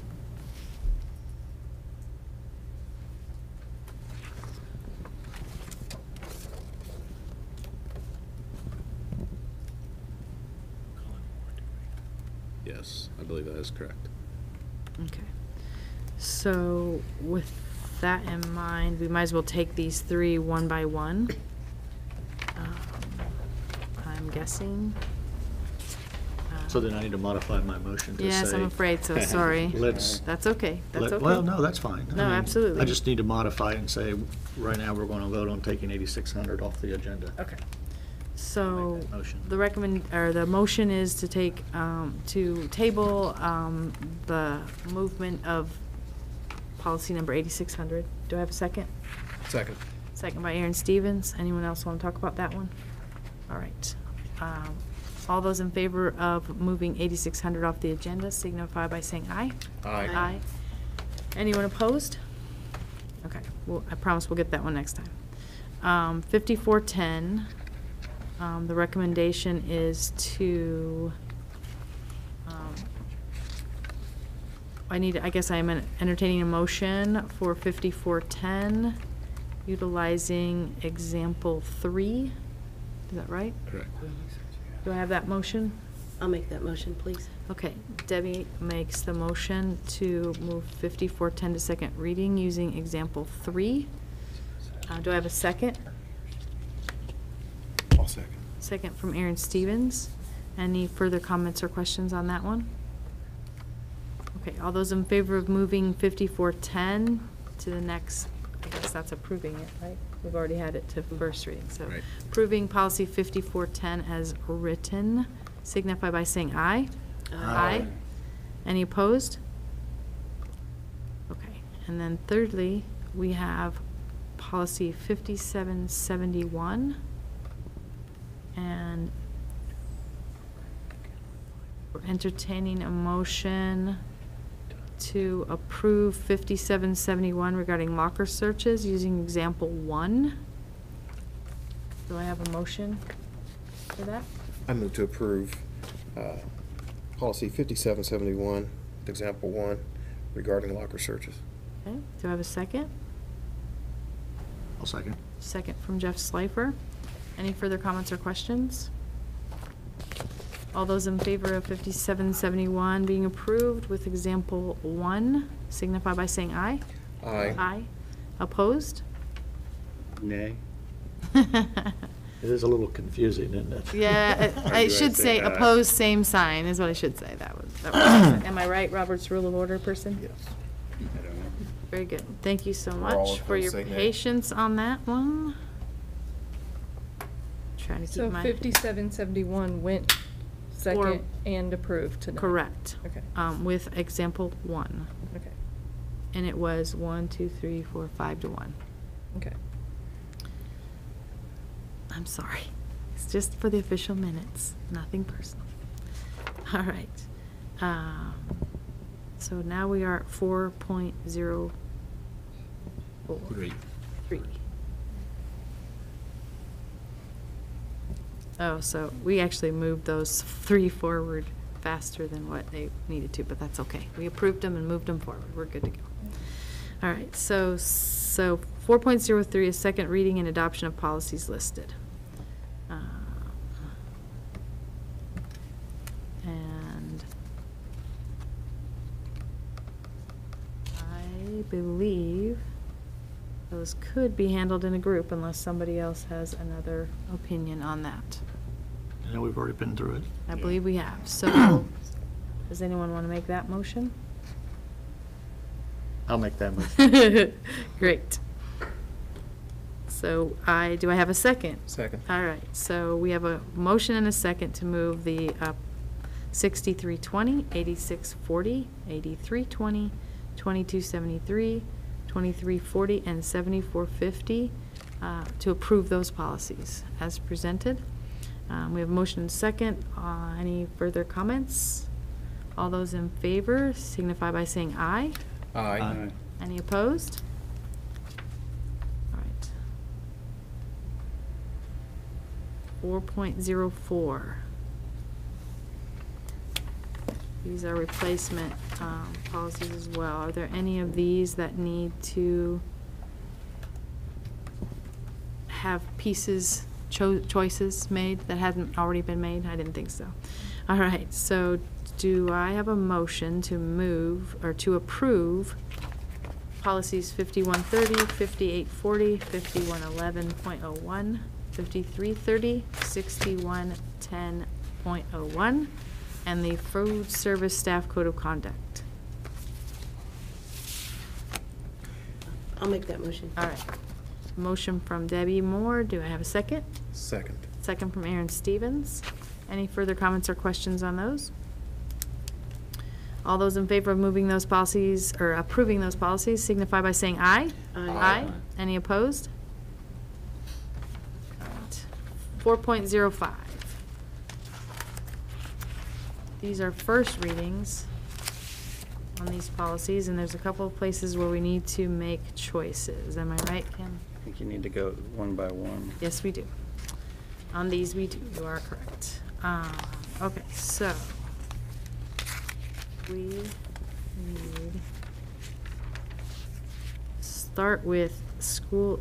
Is that one of them? School-age children care program.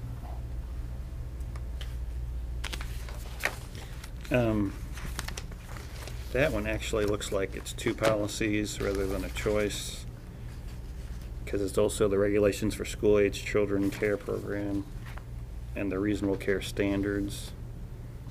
I don't know. I think that needs to be tabled, I guess, Okay. until that can be decided. Because it's looking like two. It does kind of look like two, actually, now that you say that. Unless someone else has another thought. Well, and I would join John's concern there, because I know one of the things that Dixie had planned on was getting together with Dr. Reynolds on some of these to talk through what's the current practice and what do we have in our current handbook as far as, for instance, like the sample discipline rules and sample suspension and expulsion procedures. And obviously, Dr. Reynolds had a death in the family as well and had to miss some time this last week too, so neither one of them were able to connect on those. So I would throw out that maybe we would consider tabling these as a group to give time to come back and have that discussion, Okay, so you're rather wanting. than try to separate them out and figure Okay, out where we are. so you and would where just we're like to hold these for, That's my suggestion. I'm Again, not that would opposed be to at the that, and favor I of the do board. agree. Based on Dixie's notes, I think she's sort of there too, so. Well, if there are no objections, I'll entertain a motion to push these to the next meeting. I'll motion to table. Motion from Brad Walton. Do I have a second? I'll Second from Jeff Slifer. Any other comments about that? Okay. All those in favor of holding these until the next session signify by saying aye. Aye. Any opposed? Very good. Now we're on to the Richmond Art Museum Facility Agreement. Nice job. Woo! I'll give you a break. Okay, so 4.06 is our facility agreement renewal, and I'm going to ask Mrs. Scalf if she would speak to this, please. Good evening. Tonight on your agenda is the facility use agreement between Richmond Community Schools and Richmond Art Museum. This agreement is for a 5-year period. The previous agreement was for 3 years. That is a change. All other parts of the agreement remain the same. So without any other questions, I recommend that you approve this facility agreement between Richmond Community Schools and Richmond Art Museum. I'll make a motion that we accept the agreement. Also, A motion by Jeff Slifer and second by Brad Walton. Any other comments or questions regarding that? I have a question. I think what's important here is for the community to realize the investment that RAM is actually making in the building. I mean, they're doing, and I thought it was interesting that you listed major improvement at $50,000 because they're spending well above that.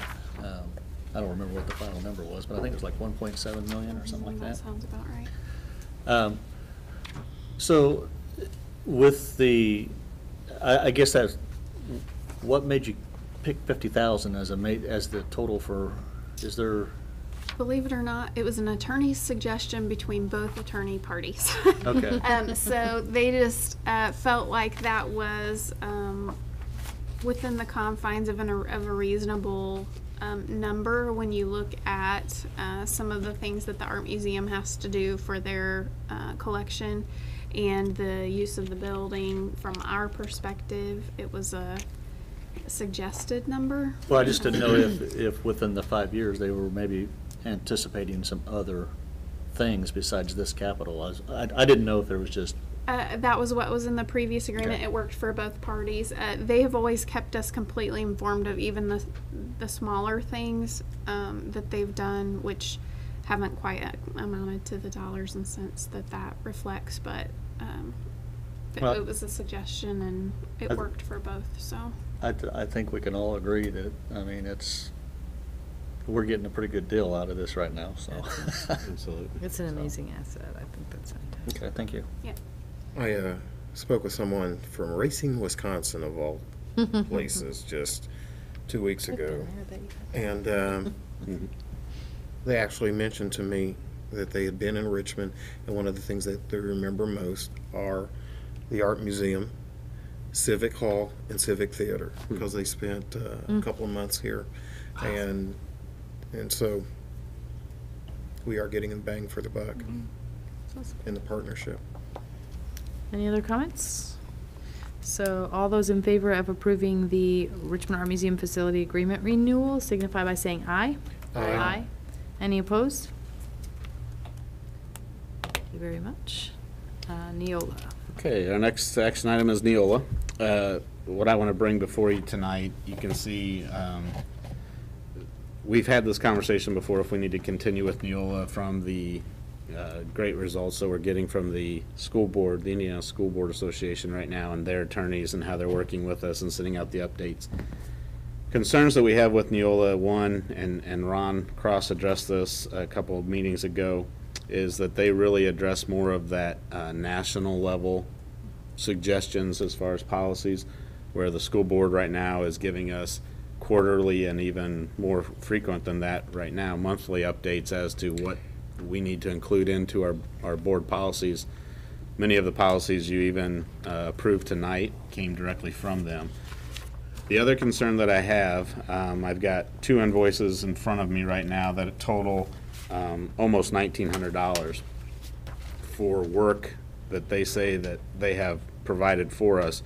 Yet we have items that we have sent there November 18th of 2016 that still are not online.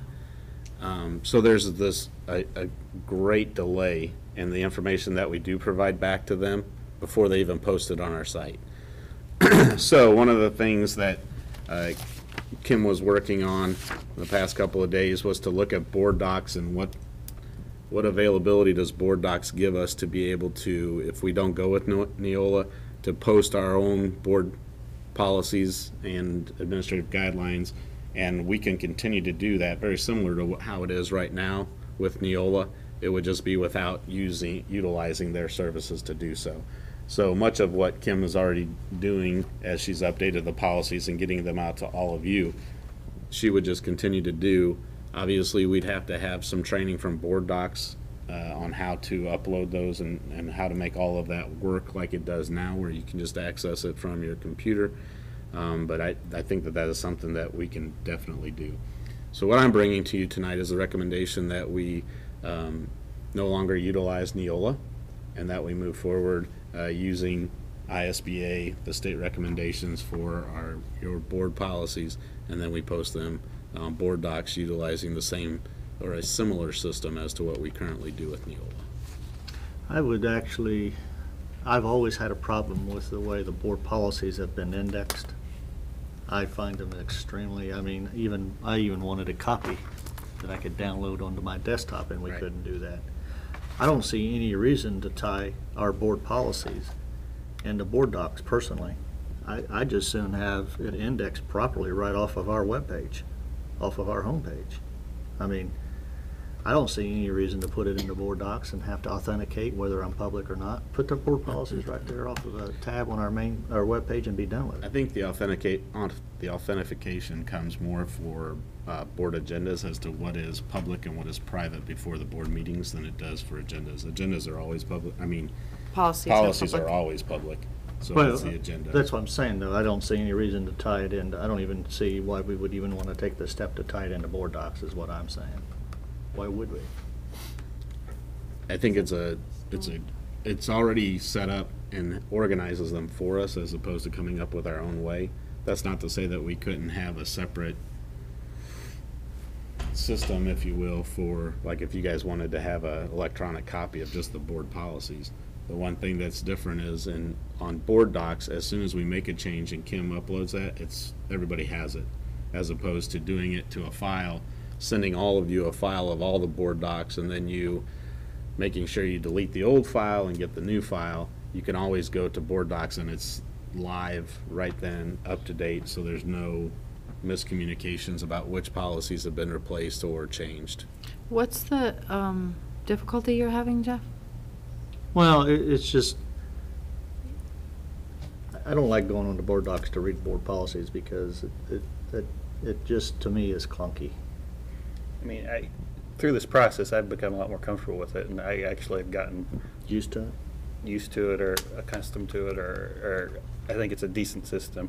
And the thought of putting it on our website scares me, with how the management problems we have with that, and to just add that whole other system. So I kind of, not that this is perfect, I'd rather have this than have it there.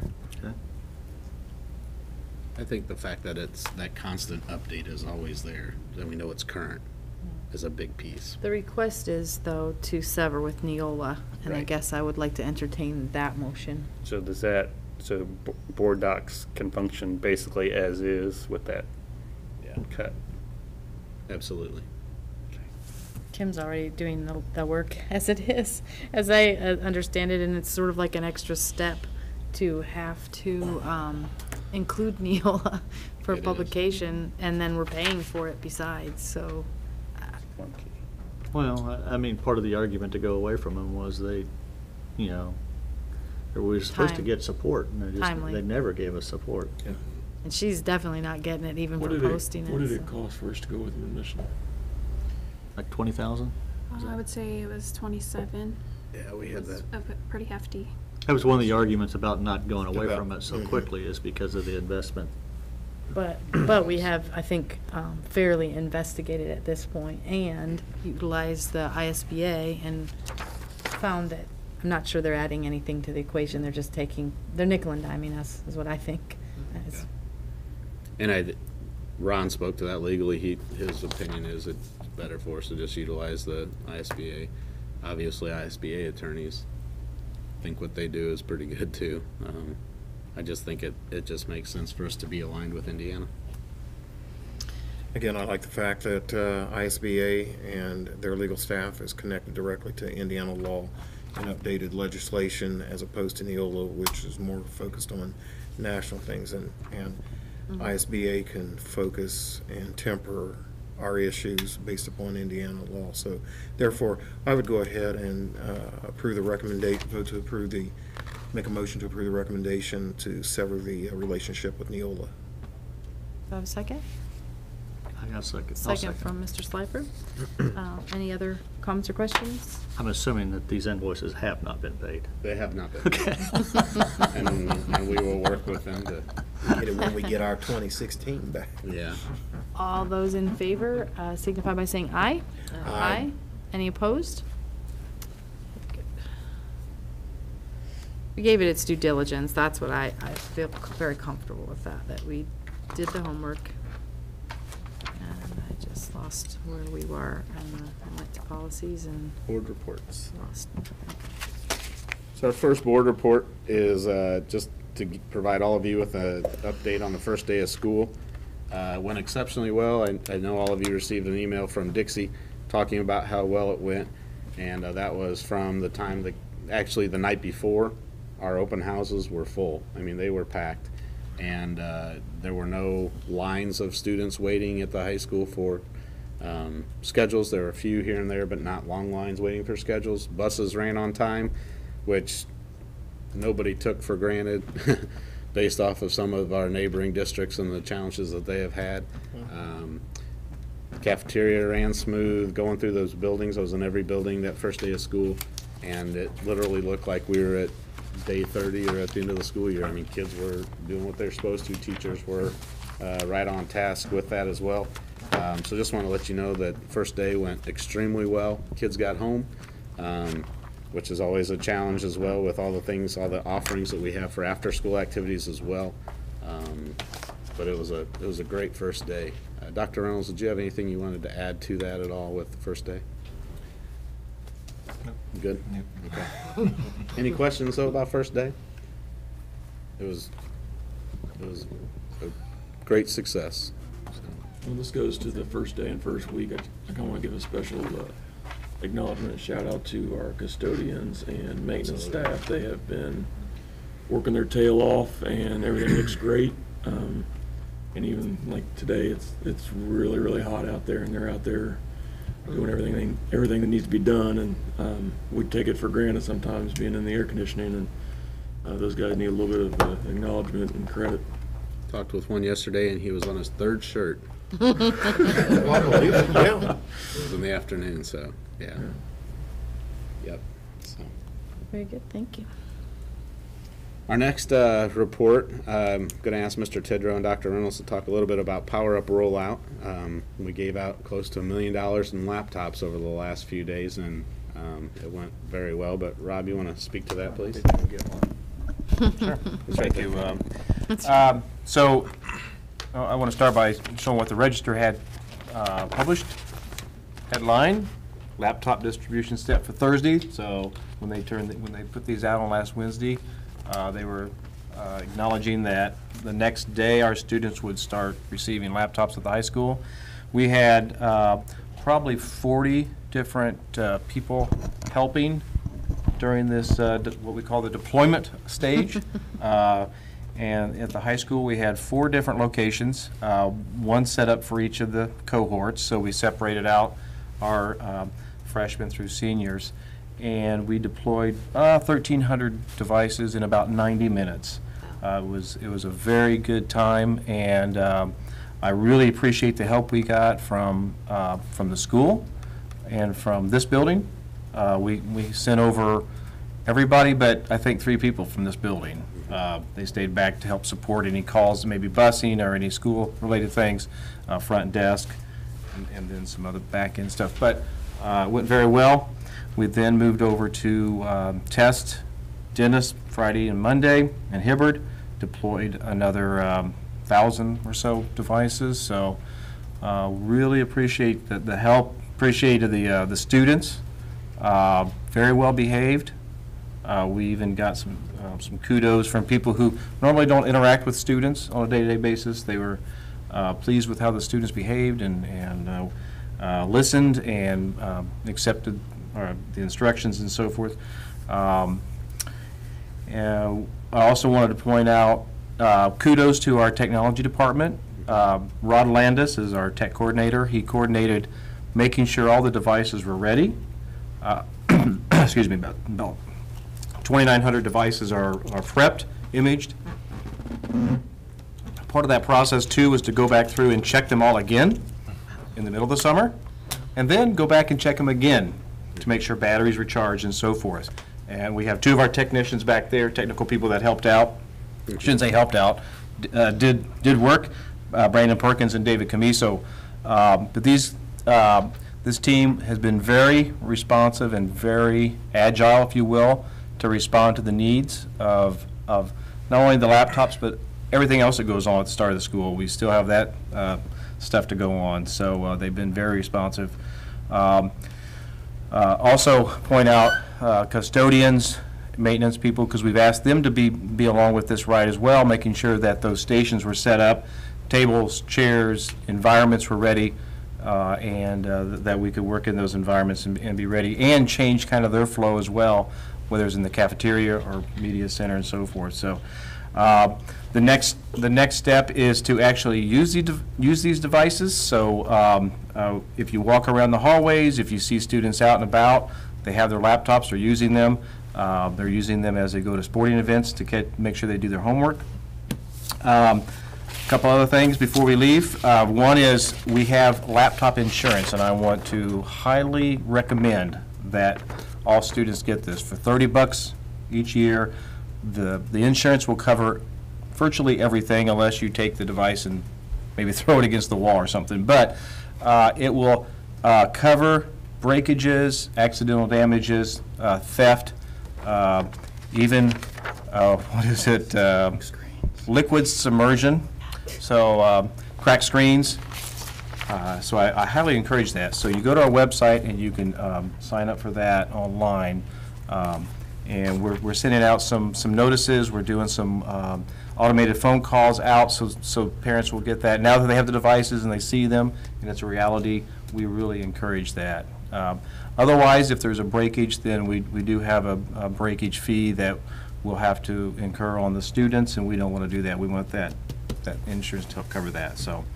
But that's all I have right now, but very, very positive and encouraging first week on that. Absolutely, and really from the engagement and curriculum side, it's been very, very exciting. You'll see the kids walking around. They always have their device. You know, they're not shoved in a locker. You go through a hallway, and it's just part of the student now walking around the hallway, walking to school.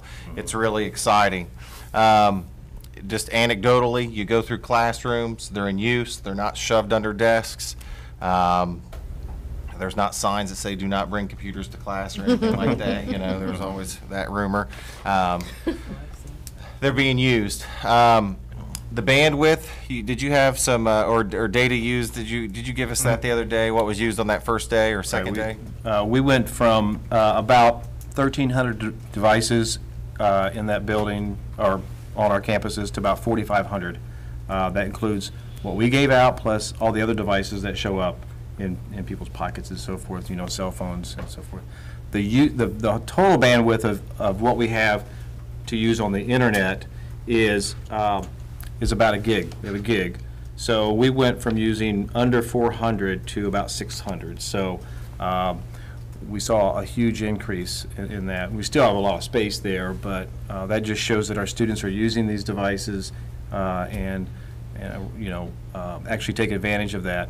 We also want to point out that the devices, when they go off campus, they get on the internet, Wi-Fi at a restaurant or home, all that gets cycled back through us and gets filtered by our Lightspeed web filter. That way, they can't get to sites that they're not supposed to, you know. So, and we've actually checked on that, and not sites that we would think of, but kids are getting stopped by some things. So we also take that in consideration if there's homework and stuff that needs to be opened up. But it is being filtered and managed that way. So.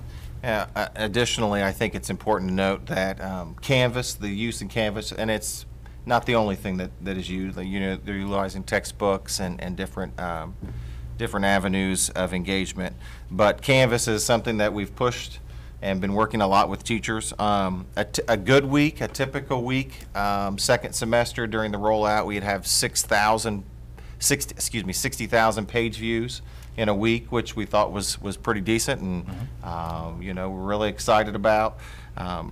Friday, the day after the laptops went out at the high school, we had 60,000 page views in Canvas at the high school alone on that one day. And then they did that again on Monday.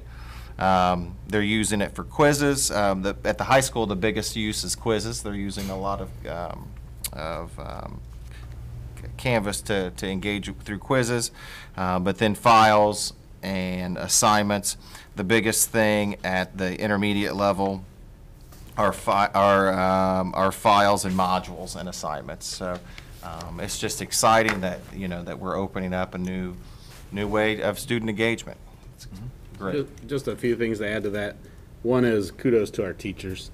The amount of training that they went through last year, that they went out and found on their own as well, really prepared us for the successful rollout to see how our kids are utilizing it. Second, one of the coolest ways that I've heard of teachers using it right now, and I can't remember if it was an English or a math teacher at the high school, but they had their quizzes set up so that if I went in and I missed questions 9 and 13, it automatically assigned me a review section in Khan Academy, which is a national website that people utilize.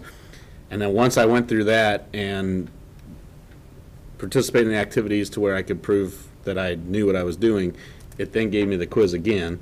So we have this individualized instruction that's taking place for each person to help them show the growth that they need to, and then they go back and get the quiz and immediately get that feedback again. So it's just really cool. The last thing I'll leave you with, last night my wife and I ate at Little Sheba's down in the Depot District, and as we were walking out, a young lady was coming down the sidewalk, and I'm guessing probably 6th, 7th grade, and she had her laptop bag strapped over her shoulder, and she's just walking down the street just proud as could be. And I said, "Hey, I sure like your laptop." And she turned around, didn't miss a beat, and just said, "Thanks," and just kept right on going. So it's just neat to see if you sit out in front of our buildings and see all the kids coming with their devices, and it's a really good thing. So I think it's a great thing for our kids, and we appreciate the board's support and enabling that to take place. I want to reiterate the kudos, we overuse that, but to the technology department, because the very idea that you distributed 1,400 devices in 90 minutes, that is because of all the planning that went into organizing that deployment. And if that didn't happen, there's no way you get that done in 90 minutes. So I do appreciate Rod and those guys must have put in a ton of work sort of setting that up and getting it organized and prepared, and all the volunteers. And when I saw that, I just went, are you kidding me? 90 minutes? I figured it'd take a good 2 hours. And we did 90 minutes at test, 90 minutes at That's Dennis with 2 fascinating. stations, so. That's fantastic. Yeah. So, yeah. A lot of it's planning went rocking into and rolling, making so. that happen that quickly. They told me we were on a 2-hour delay schedule, so they said, we think we can get it done in 2 hours. And I didn't tell the tech department, and guys don't share it with them. But I really thought it'd take 3. So I was anticipating yeah. us to go an hour over, and they cut it by 30 minutes, so very impressive. I Very. never would have expected that. Yeah, So. great job. Thanks. All right, I guess we're ready for a preview of the upcoming meeting. One thing that I want to bring to the board's attention about upcoming meetings, September 13th meeting is also our homecoming parade, which we've changed and we're bringing through downtown. We're really excited about that as well. But we need to start having the conversations about moving that start time up. Last time that this happened, not last year, but the year before, I believe we started our board meeting at 4:30 and intentionally ended by 5:30 so we could make it to the parade lineup. We invite all of you to participate in the parade. If you would let us know, we can make sure that we have a vehicle for you to ride in and shake babies and kiss hands and shake hands. There you Kiss go. babies. Kiss babies. Okay. It's just a great opportunity to get out with our public, so that's the only one that I want to bring to your attention this time. And then the next meeting is actually, is a change date or is not a change date? It is not. We're back on regular. So we're gonna, a week from today, we're going to. Oh, no, I'm sorry, yes. We're 2 weeks from today, Okay. and then after that, we So go it's back actually on the a regular. shift. So we're Yes. 2 weeks from today. That's So a it's August reminder more 30th. than anything. Right. Okay, so do we need a motion to change the time of the meeting? We can do that, or we can wait till the next one and let you Okay. guys have some conversations We'll wait till about the that. next one, We'll that's see. fine. Okay, anything else? Nope. Okay. We have an opportunity for the media to have any questions they might have? No? We're good? All right. We have a bell ringer? Bell ringer in front of you tonight. You have your We Are Richmond, Proud to Be Public. We asked our teachers to participate in a national campaign that is hashtag Love My Public School. Is that right, Bridget?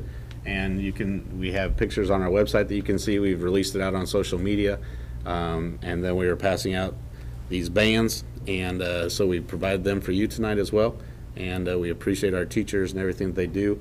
And we truly believe that we provide the best educational experience for all kids throughout our community and county. So that is our celebration tonight. Proud to be public. Proud to be public, and we are adjourned.